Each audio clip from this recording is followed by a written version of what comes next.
Okay, so we're at the Planning and Zoning Commission meeting, so call to order, roll call. Hard, Absent with notification. Vivica Lawrence, Here. John Sarantopoulos. Here. Matthew Wendorf, Here. Michael Hugo, Here. and Keith Thurlow. Absent with notification. Okay, no seating of alternates or, yes, No, you should seat your alternate. okay. Have him act as regular member. Okay, Mr. Hugo.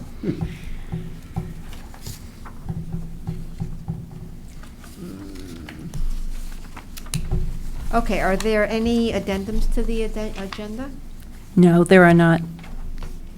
Okay, are there any citizens' comments anywhere, online or wherever? There was nothing that came into the online or Okay. into the office. And so there are no responses to citizens' comments? Mhm. And so we'll go down to public hearings, and There are no public hearings for this evening. no public hearings, wow. All right, so we're going to move on to unfinished business. Apparently, we have none of that either. Mhm. So we'll go down to new business. There are two items, number one being special permit application number 23-1308, which is the Kraft Group, which is Big Y Foods Incorporated as the landowner at 70 Oregon Road. You want the GIS map and all that? Sure. Okay, GIS map 217, lot 57. The little squiggle, I don't know what that's called. Approximately. 8.3 acres, general commercial. A request to open a cannabis establishment, retail and manufacturing, section 567, in our cannabis establishment, section 700 et al. Special permit in section 470, site plan review. Receive and send a schedule for action hearing, suggested date Monday, May 15th. Can someone make a motion to that? Mhm. I mean, everything that we need is complete, is that right? Yep.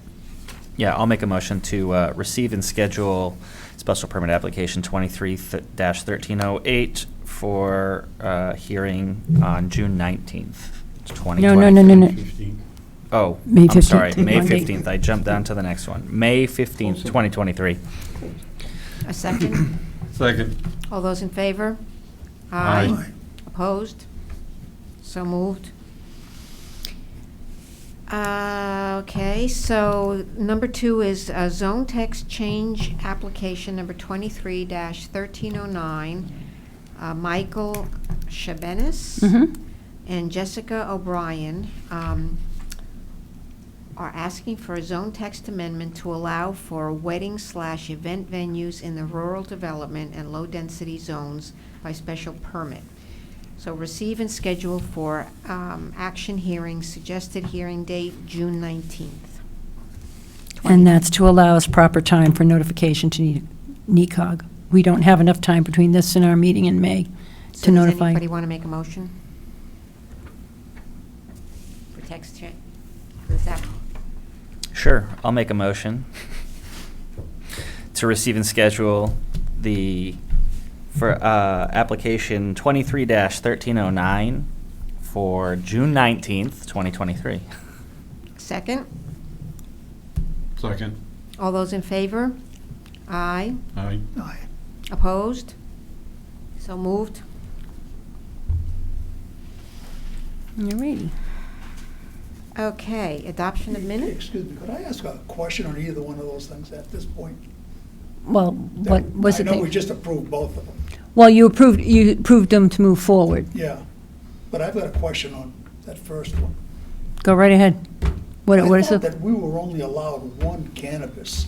The state statute from that time has already changed, and it's up to the community. The community that has not set any timeframes or time limits or unit limits or whatever of that sort. So we've got one coming in. So So right now, it's wide open, anybody that wanted to. Because it's through special permit, Mhm. that decision's up to the commission. I see, okay. Okay. And one other question, why does this second one have to be referred to? NECOG? Yeah, NECOG, yeah. Because it's items that refers to rural development and low-density zones, and we have those that touch on the borders of other towns and communities, and therefore we need to notify NECOG 30 days in advance. All zone changes for the most part and all text changes. Need to be notified, go to most of the NECOG time. For comment. I don't know if we've ever received any, No. Ever. ever. They're like, But "Thanks." we do have to Thanks. notify them, so. Thank you. Okay, who wants to adopt the minutes? Don't you want to? I can't Was I make here a last motion. month? She's chairman. Was I here last month? Yeah. I I wasn't. Nope, you were absent. I feel like I was here. You were here. Yeah, Okay. the month before I was not. All right, so the workshop meeting minutes, March 20th. Right, I came 3/4 through the workshop meeting. So that means, So that means someone else has to make that motion. I'll make a 'cause I can't. motion to accept the workshop minutes. all those in favor? Aye. Oh, second. Do we have a second? I wasn't here. Yeah, how's that work? If I you was here, but I generally can't make- If you Oh. reviewed the minutes, or if you read through the minutes or watched the meeting, which was on Facebook. Oh, I can then? Yeah. But for the workshop, that is only in person, so as long as you've read through them, they generally seem appropriate, you can make the motion to accept. I mean, I was here for, Most of it. yeah, most of the meeting, I just was not Okay. here exactly at the start. So I'll second the motion then, for the workshop meeting. All those in favor? Aye. Aye. I Opposed? abstain. All right, regular meeting minutes of March 20, 2023. We'll make that a motion to accept. Second, I second that motion. any discussion? All those in favor? Aye. Opposed? I abstain again, I wasn't here.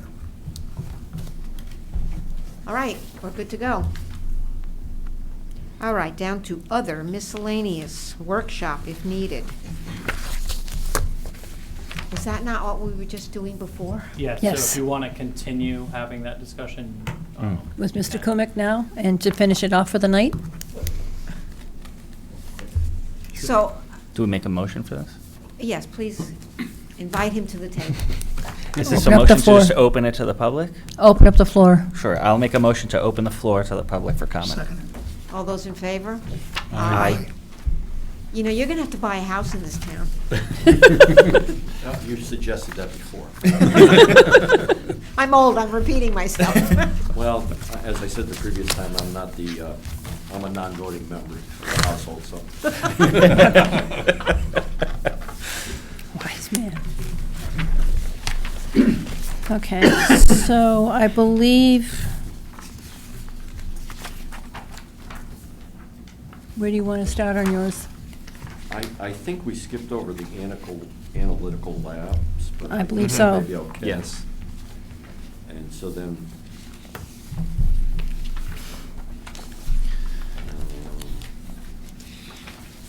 So if you go to, if we skip that, we discussed the Section 300 definitions of light manufacturing use. Mm-hmm.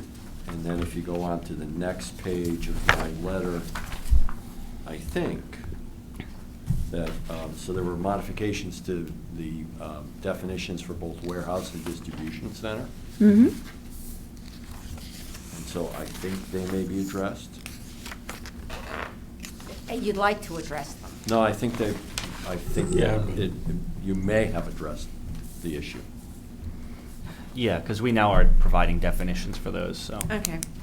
I'm guessing that you're just going to review them and potentially next time if there's Yes, something. and I also that- think you might have dealt with the concern over a trucking terminal. The prior concern was the way it was worded, almost anything would fall into the Mhm. category of a truck terminal. Okay. So do you want to take what our attorney has done and go back to Evan and see if Evan has any other comments? Yes. Because what we're going to do for the next meeting next month is to as requested. Staff is just going to clean this up and make this all one color, all one page, and put it back to regular size. Yeah. Yeah, Okay. so we can see. So any other issues that anybody wants to discuss? Are you all set? Also, and appreciate the opportunity. Thank you all very much for. Okay. If I could just ask one question. Your concern about number 2 concerning trucking terminals, you know, that the language would be construed as a distribution facility, and this use is only by special permit. How has that been addressed? By Because- retaining, and I understand that that's all we're gonna do is retain number 2 of trucking terminals, right? Yeah. In the, maybe I should let you answer the question, but No problem. So the definition got revised by the town's attorney to basically summarize it as premises that are not distribution centers and that are used for loading or unloading of trucks upon which storage of cargo is incidental to the primary function of motor freight shipment or shipment point, and which is designed to accommodate the simultaneous loading or unloading of 5 or more trucks. So the definition got Okay. fully revised. And I read that kind of thing, but yeah, okay, thanks, appreciate it. Okay, so we can move on.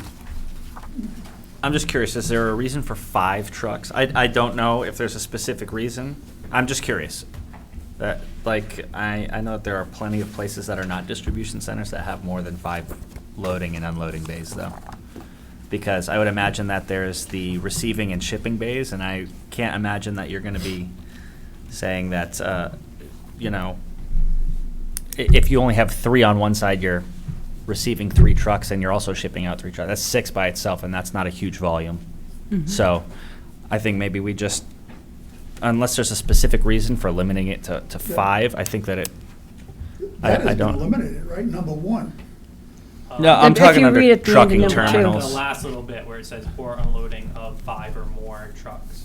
Oh, Yeah. We can- Simultaneous loading We and can unloading. double check. I just don't know if there's a. We'll double check if with the there's a attorney. reason, But Didn't we- it does seem like an odd distinction. It just seems low if Yeah. for the particular use. I thought we mentioned something on that last month, It might not have been captured, so we'll get it updated. Okay. but I don't remember what it was. so Matthew, you're saying it should be eliminated? I'm just questioning the number because 5 seems to be just maybe an arbitrary number. Just Why should thi- there be a number there? Like, Right. It could be a furniture store and they could have 6 trucks. It doesn't mean they're actually a trucking terminal. Right, They have right, 6 right. trucks. I just don't know if there's maybe a better way to capture limiting to less than a certain number, you know? It just, six loading and I and think that's unloading why we bays, put in yeah, a it seems- transportation hub Yeah. as well. Okay. But we can double check with the attorney, see what his opinions are on that. I understand it's in there to make the distinction between distribution centers, but, I mean, if it's not a distribution center and it has 20 loading and unloading, because that's just the volume of product that they send out, like, why would they be limited to 5 at that point, you know? Yep. Okay. if I may, part of the discussion was that there's a criteria in the industry, and generally you get 1 dock per 5,000 or 6,000 square feet. So that is actually, as you said, a very low threshold. You could have 20, 30,000 square feet, and you could easily have 5 or Right. 6 docks between shipping and receiving. So that was originally our concern, that would pretty much capture any industrial use. Right, okay. And if that's your intent, that's fine, but I didn't know if you knew that. so. I got you, okay. Okay. Excellent, thank you.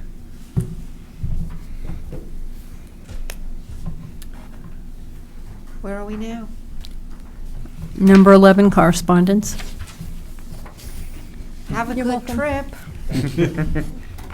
Thank you again.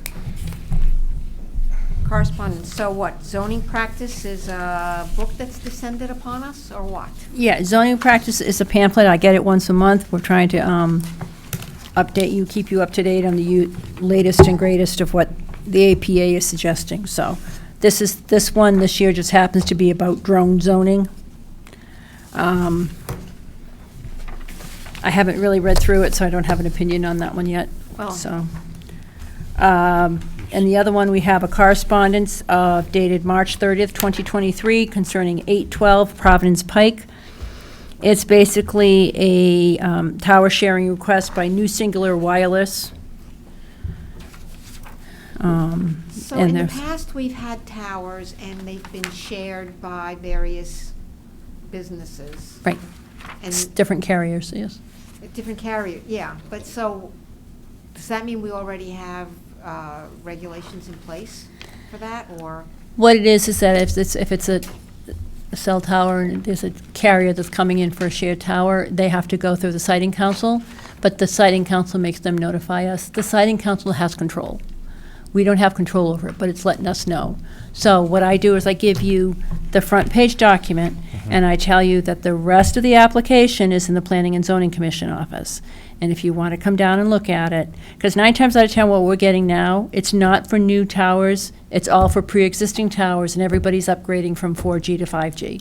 That's what a lot of them are doing. But they're not doing anything to the structure, they're just changing the widgets on the structure. They're changing the widgets on the structure, but they have to prove that the structure will Technical hold term. the new widgets, Right, so. okay. What's going on right now with all the new wiring that's going around? That's Frontier, Pardon? Frontier. That's the Frontier. broadband coming in. Yeah, I know they were up when I was delivering packets. They were up near yours. Yeah, I saw them putting wire And, out. and Peep Toad Road's gonna get it, right? Hardy. It's supposed to. I mean, they were pretty far out on the outskirts of town, so being fiber optic and everything like that, they tend to hit pretty much all corners. They're not limited as much on trunk line distance. So are they up on a pole, or are they Yep. burying them? No, they string them on the overhead wires. In other towns, I've seen them from the pole. They would do underground to the individual locations because it's a better protection of the fiber.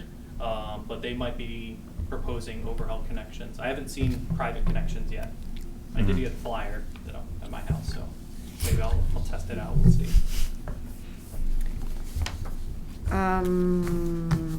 Correspondence, or what, where are we down to? Departmental Department reports. You're ZBA met this month, 2 applications. One of the applications involved that similar item that was brought last month in terms of workshops about the number of residential units per acre. And it was for a address, I forget it off the top of my head, but right on Broad Street. Essentially, 3 residential units are there. There was potentially a 4th one that might have been established at some point by a previous owner. And this new owner was looking to formalize that and went for a variance for that and did receive that. Another variance was for a side setback variance for the former Fox Fuels. Again, I don't have the address in front of me. Foxfield. Oh. That's the one right down here. North Main Street, right, Yeah. it's right near the drive-in, Yep. up this way, Yeah, North Main yeah. Street. So both of those were approved and legal ads, I believe, are going in the paper on Wednesday. Is it? Yeah. Hmm. Okay. Okay, so where are Wetlands? we? Do you have a wetlands report? Inland wetlands. Wetlands, not too much. We're seeing a lot more for invasive species management, notifications or requests for jurisdictional rulings on invasive species management. For the most part, that's targeted pesticide and herbicide treatment targeted on plants. Provided they're targeted and following best management practices, it is just that. It's jurisdictional. We do like to know about them. If they're treating a pond, for instance, South Killingly treats their pond so they can use it as a fire pond to treat the plants in there. That's actually a state license. So that's pretty much the line between the two. We also get a notification for those. Other than that, there was What about Peep Toad Pond?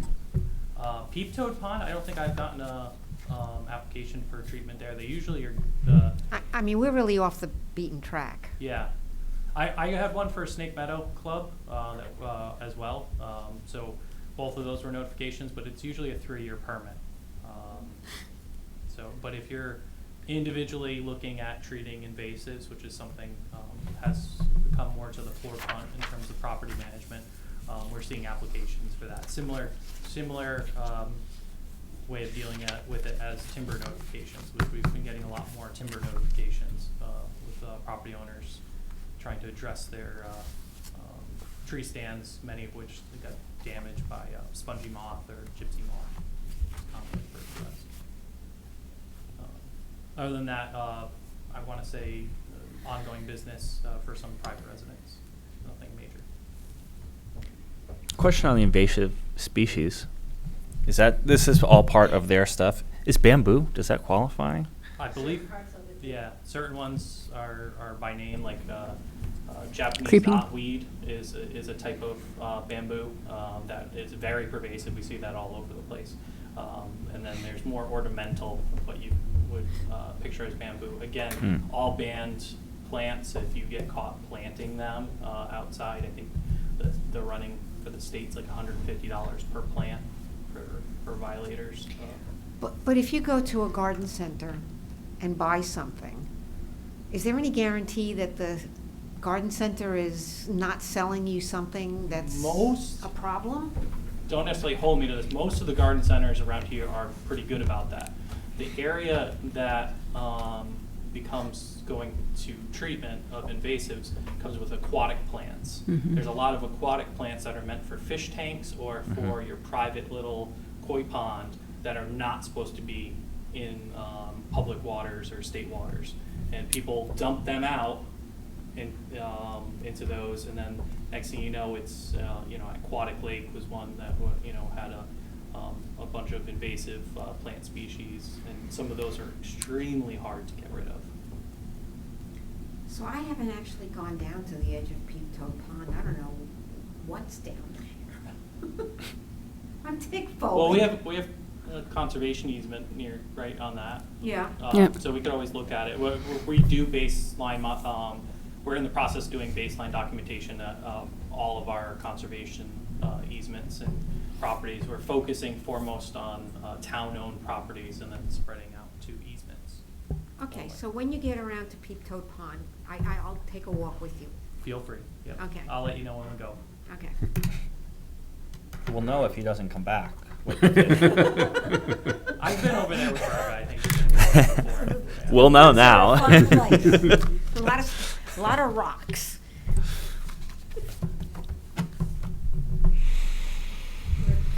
Okay.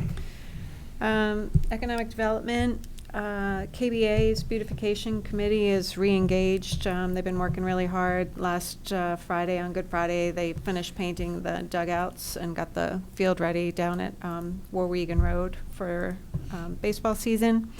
They'll be doing a industrial park cleanup and planting pollinators on Friday the 21st. We'll be having a ribbon cutting for Mariah Lee Photography at 124A Westcott Road on May 6th at 10 a.m.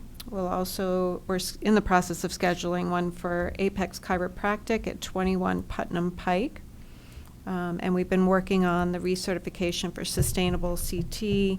We'll be applying for that in August, so we can get a nice little stamp next to the other one.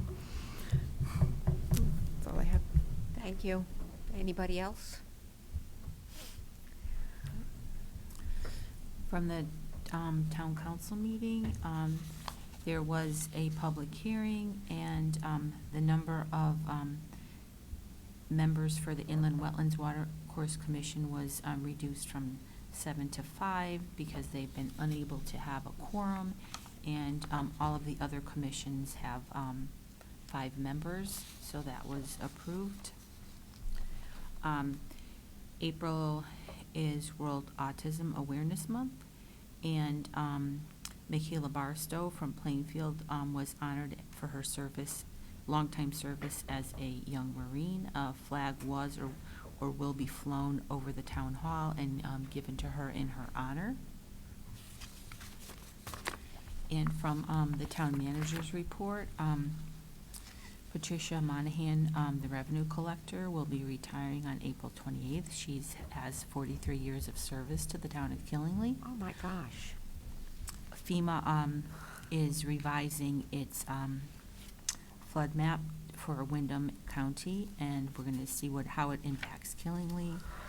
There was a report on the number of calls that, the law enforcement is taking in Killingly, comparing the, constabulary to the Troop D. And, there is one new, officer, Bouchard, who completed his field training. There was a second officer, the 8th officer, who accepted another employment with the military. And there's the Law Enforcement Council developed a police academy program, which is in the local area, which will help the local area get police officers certified for training. And that is it. Thank you. Anybody else? I'd like to make a motion to adjourn. Second? Second? All those in favor? Aye. Opposed? Aye. So moved.